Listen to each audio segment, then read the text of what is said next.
ग्रामीण भागात वेळेवर बस पोहोचत नसल्याने आमदार संदीप क्षीरसागर यांनी परिवहन विभागात जाऊन त्या ठिकाणी आढावा बैठक घेतली व त्या ठिकाणच्या परिसराची त्यांनी पाहणी केली।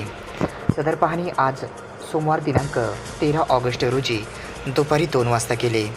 यावेळी त्यांच्यासोबत अनेक नागरिक तसेच पदाधिकारी, परिवहन विभागाचे अधिकारी कर्मचारी यावेळी उपस्थित होते। महाराष्ट्र राज्य परिवहन महामंडळ विभाग बीड विभाग नियंत्रक श्रीमती कांडगिरे मॅडम यांच्याशी त्यांनी कार्यालयामध्ये बैठक घेतली होती। यावेळी त्यांनी बीड मतदारसंघातील ग्रामीण भागात शाळेच्या वेळेमध्ये काही गावात बससेवाच पोहोचत नाही, यापुढे बससेवा वेळेवर पोहोचली पाहिजे अशी देखील त्यांनी सूचना केल्या।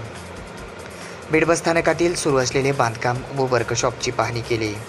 तसेच प्रवासी नागरिकांनी माझ्याकडे केलेल्या तक्रारीनुसार बसस्थानकात बांधकाम पूर्ण होईपर्यंत तात्पुरत्या स्वरूपात सुविधा देण्याची विनंती केली होती। याबाबत विभाग नियंत्रकांना सुविधा देण्याच्या देखील त्यांनी सूचना दिल्या आहेत। महाराष्ट्र एस टी कामगार संघटनेच्या पदाधिकाऱ्यांनी विभागीय कार्यालयात त्यांचा सन्मान देखील केला। महामंडळात सेवा बजावत असलेल्या महिला कर्मचाऱ्यांची स्वच्छतागृह व इतर व्यवस्थेबाबत बांधकाम पूर्ण होईपर्यंत व्यवस्था नीटनेटकेपणाने करण्याचे निर्देश देखील विभाग नियंत्रक मॅडम कांडगिरे यांना त्यांनी निर्देश दिले आहेत। यावेळी आमदार संदीप क्षीरसागर यांच्यासह अनेक कार्यकर्ते, पदाधिकारी तसेच एस टी महामंडळ विभागातील अधिकारी कर्मचाऱ्यांची यावेळी उपस्थिती होती।